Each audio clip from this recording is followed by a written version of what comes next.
Olá, boa noite, famílias educadoras de todo o Brasil. Se você não me conhece, eu sou o Rick Dias, eu sou o presidente da ANED, Associação Nacional de Educação Domiciliar, e hoje nós estamos aqui para atualizar vocês de uma série de questões importantes sobre a educação domiciliar nesse processo de regulamentação. Estamos falando diretamente de Brasília, onde nós estamos buscando trabalhar, como temos feito já aí quase 10 anos, pelo processo de regulamentação. Vai participar dessa live conosco o diretor executivo da ANED, Carlos Vinícius. Já queríamos tratar com vocês, antes de nós respondermos as perguntas que vocês têm, e buscarmos sanar algumas dúvidas e responder alguns questionamentos que as famílias têm nos feito. Por isso mesmo nós colocamos essa live no ar, para que a gente pudesse fazer isso,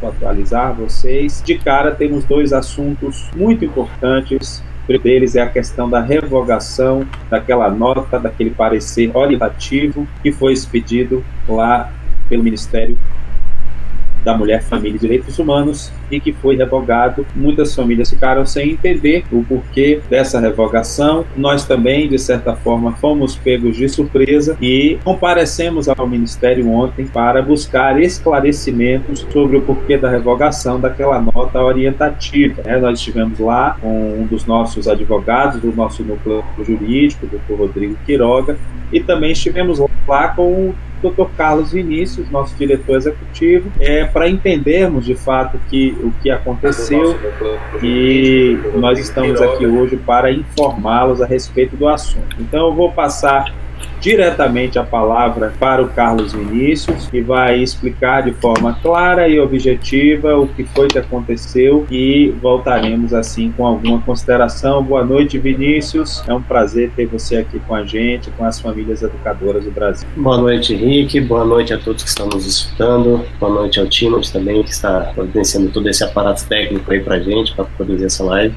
Esses últimos momentos que nós tivemos aí, com certeza gerou muitos questionamentos, muitas perguntas mesmo, assim, por parte das famílias, e a gente queria fazer essa síntese, como o Rick mencionou aí, não é? A respeito dessa questão que envolveu a revogação do ofício circular. É bem importante lembrar, assim, a questão do contexto geral que a gente vive, né, atualmente na educação domiciliar do Brasil.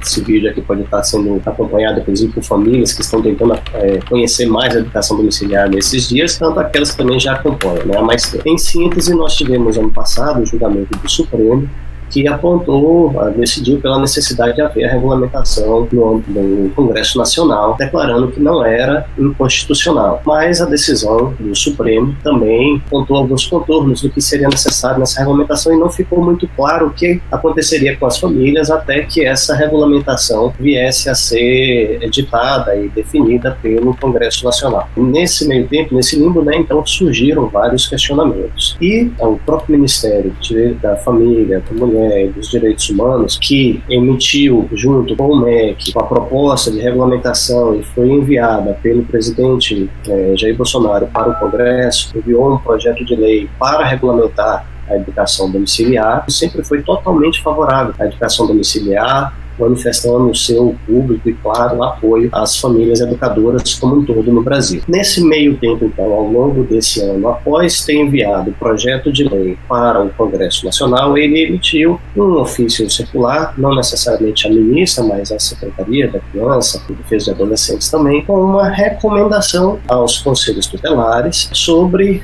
atenção, cuidado, o amparo que deveria ser dado às famílias educadoras, e também que não fossem interpretadas a realidade das famílias educadoras como se as crianças estivessem em abandono intelectual. Nós precisamos lembrar, assim, que os conselhos tutelares, eles não são subordinados ao Ministério dos Direitos Humanos, né, da Família, da Mulher e dos Direitos Humanos. Esse ofício, ele é apenas uma recomendação, porque os conselhos tutelares, então, não são subordinados, eles não são órgãos do Ministério, eles não têm, então, que cumprir necessariamente esse ofício, né? Ele foi uma recomendação.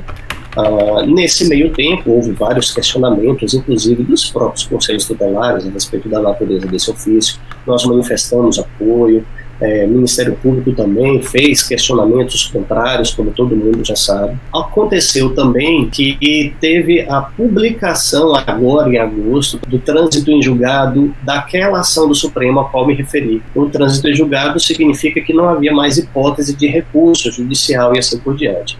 E o Ministério esclareceu, inclusive, que dentro de todo esse contexto em que aconteceu a edição do primeiro ofício circular dessa publicação do acordo que aconteceu em agosto, pelas razões técnicas específicas lá no âmbito do Ministério, o mais próprio para o próprio Ministério retirar, revogar esse ofício circular. Não que isso signifique, em momento algum, que o Ministério mudou o seu entendimento de apoio a educação domiciliar e as famílias educadoras. Isso foi muito claro, muito taxativo assim, por parte do Ministério. Sabemos desse posicionamento da ministra Damares e, inclusive, até para dar um pouco mais de esclarecimento nesse entendimento com o projeto de lei e várias outras declarações, uma própria nota de esclarecimento que o Ministério publicou no seu site, nós, enquanto ANED, estaremos protocolando um requerimento, solicitação ao Ministério que manifeste o seu entendimento, que reafirme o seu entendimento em apoio à educação domiciliar e às famílias educadoras. Então, eu sei que gerou muita inquietação, muitas preocupações, né, Henrique, com as famílias a respeito. Houve mudança, o Ministério deixou de dar apoio à educação domiciliar? Não, em momento algum isso aconteceu. Houve uma questão, sim, administrativa, isso às vezes é um pouco difícil de até mesmo de conseguir explicar nos seus pormenores detalhes, eu não vou tentar adentrar muito aqui essa questão, mas ficou claro para a gente as razões técnicas, etc., daquilo que levou o Ministério, dentro desse contexto, a fazer a revogação desse ofício circular, que era uma recomendação. Isso não muda, em momento algum, o posicionamento do Ministério em ser favorável. Tanto que nós vamos fazer esse requerimento para que isso fique mais claro ainda assim, para as famílias. E um posicionamento claro de entendimento, entendeu? Eu queria, inclusive, assim, endossar tudo que você falou. Nós estávamos lá ontem. Algumas questões, preciso que as famílias entendam que algumas questões, inclusive, são difíceis até mesmo de explicar. Muitos pais perguntaram, olha, a ministra recuou, a ministra ficou com medo. Então eu quero dizer aqui a vocês que a ministra Damares está 100% conosco. Existem questões técnicas, jurídicas, eu sei que às vezes nós não entendemos esses pormenores jurídicos, né? Mas lá no Ministério tem pessoas competentes que entendem e era naquele momento a decisão certa a se tomar. Não foi uma decisão tomada por medo ou porque alguns a perguntaram. Estou sendo bem claro com vocês, olha, a ministra recuou, a ministra deu para trás. Em nenhum momento ela continua 100% conosco, ela e o Ministério, assim, claro, como o Ministro da Educação, assim como o presidente, a própria Casa Civil, os órgãos do Executivo, que estão diretamente ligados com a questão da educação domiciliar. Agora, tem questões realmente que são técnicas e que nós temos que nos submeter a elas. Existem formas que normalmente nós não entendemos, mas que elas precisam ser cuidadas e essa foi a decisão. Não é isso mesmo, Vini? Isso mesmo, Henrique. Só para reafirmar, né? Esse ofício que foi revogado, então ele não era uma norma, nunca foi um ato normativo no sentido de dizer que ele tinha o poder de obrigar conselhos tutelares a seguir esse entendimento do Ministério, até porque tem que se aguardar em termos de regulamentação aquilo que o próprio Supremo apontou para a legislação federal. E nisso também o próprio Ministério já se posicionou mais uma vez esforço também de cooperar com a regulamentação junto ao Congresso. Antes de falar da regulamentação junto ao Congresso, é importante a gente até situar um pouco, né, Henrique, porque a gente passou esses últimos meses aí, a gente não vinha fazendo mais outras lives, e tivemos nesse meio período o recesso parlamentar, e muitas coisas acontecendo, e todos acompanham isso, imagina assim, diariamente, redes sociais, noticiário e tudo, a respeito da própria articulação do governo, das propostas do governo junto ao Congresso Nacional, algumas sendo aprovadas, outras sendo rejeitadas, outras perdendo eficácia. Por exemplo, nós já tivemos medida provisória este ano do governo federal que perdeu efeito porque não foi votada no tempo hábil. Esse era um risco que a gente, inclusive, mencionava que podia acontecer caso a nossa regulamentação tivesse sido enviada, né, por medida provisória. Queríamos que fosse por medida provisória pela urgência, sabíamos do risco, foi por projeto de lei, fizemos todas as nossas considerações ali a respeito, mas entender assim que esse momento político que o Brasil ainda passa é de muitas incertezas. Então,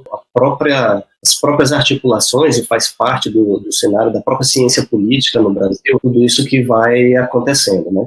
Perfeito. Nesse meio tempo, mas a gente não ficou, a ANED não ficou necessariamente parada, pelo contrário, nós tivemos muitas iniciativas localizadas, né, distribuídas ao redor do país, projetos de lei sendo apresentados em municípios, em estados, sendo discutidos, sendo aprovados, como tivemos em câmaras legislativas de Vitória e de Salvador, por exemplo, e depois tivemos o veto em Salvador, tivemos o veto em Vitória e depois a Câmara de Vitória, né, derrubou o veto do prefeito e está promulgada a lei que regulamenta a educação domiciliar no município de Vitória, né, cidade de Vitória. Claro, a gente sabe, lembrando que essas iniciativas locais de legislação, elas são muito importantes do ponto de vista de fortalecer a discussão e tudo. Só que elas são precárias, temporárias, porque elas precisam, claro, de uma regulamentação maior, da legislação federal. É isso que a gente precisa, claro, em última instância, que vai trazer a estabilidade mesmo para a educação domiciliar no Brasil. E aí é importante a gente pontuar de uma forma bem clara também como temos trabalhado com a discussão da regulamentação da educação domiciliar no âmbito do Congresso Nacional. Vamos lembrar que antes de haver esse projeto de lei 2401, que foi enviado este ano, no primeiro semestre, pelo Poder Executivo ao Congresso Nacional, já existia o projeto de lei 3179, de 2012, de autoria do deputado Lincoln Portela, onde tem também contribuições favoráveis de projetos do deputado Alan Rick e também do deputado Eduardo Bolsonaro, e hoje esse projeto de lei ele está sendo relatado pela deputada professora Dorinha, que tem um parecer favorável à educação domiciliar. Sim, relatora desse projeto de lei e favorável à educação domiciliar. Isso é muito importante que as pessoas entendam. Temos também outros dois projetos, temos um outro projeto de lei na Câmara, Senado. Na Câmara, só antes disso, na Câmara dos Deputados, um projeto de lei da deputada Cristo Nieto, que pela descriminalização, ou seja, para não ser considerado crime a prática da educação domiciliar, não é? E no Senado temos outros dois projetos de lei,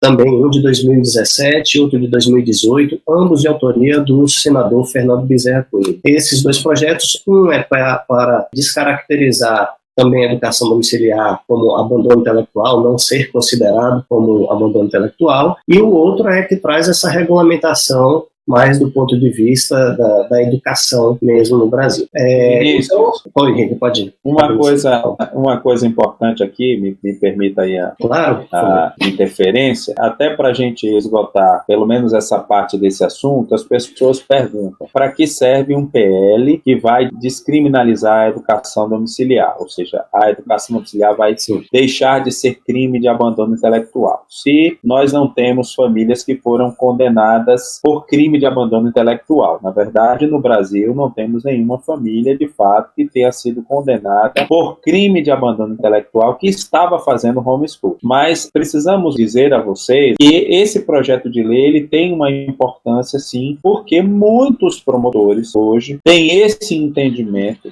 e estão buscando transformar o processo. Tem vários casos que as famílias nos relatam, e se um projeto de lei desse, que é simples, que pode ser aprovado rapidamente, nós temos o projeto de lei na Câmara da deputada Cristo Nieto e temos o projeto de lei lá no Senado do deputado Fernando Bezerra Coelho. Isso, então, do senador Fernando Bezerra Coelho. Então, qualquer um desses dois projetos que forem aprovados, isso para as famílias é muito importante, porque ficamos todos, aqueles que educam os filhos em casa, se ao serem processados, eles ficam livres nessa questão de serem conscientes considerados como criminosos, responderem um processo criminal, e isso também ajuda a fortalecer a própria regulamentação da educação domiciliar. Eu poderia aqui usar um exemplo. Temos um grande muro para romper, e o que nós estamos fazendo? Nós não temos um tanque ou uma retroescavadeira ou um instrumento de demolição grande, poderoso para derrubar esse muro de uma vez, mas nós podemos fazer alguns furos nesse muro e ir derrubando ele aos poucos. Uma hora essas barreiras vão cair, e tanto projetos de lei como esse, como até mesmo dada a precariedade, quando a gente utiliza o termo precário, ele é um termo jurídico, tá? Depois o Vinícius explica a vocês melhor, porque os projetos de lei municipais e estaduais, eles têm sua validade sim, mas em vindo uma lei federal, todos esses projetos eles acabam sendo suprimidos por uma lei federal. Todos esses projetos não, todas essas leis que porventura possam vir a ser aprovadas. Esse é um assunto que a gente pode conversar depois, mas é muito importante as famílias entenderem isso, a importância desses projetos de crime de abandono intelectual, que eles querem descaracterizar a educação domiciliar como crime. Isso para nós, na medida que um projeto desse tramita e é aprovado, ele é uma vitória sem dúvida nenhuma.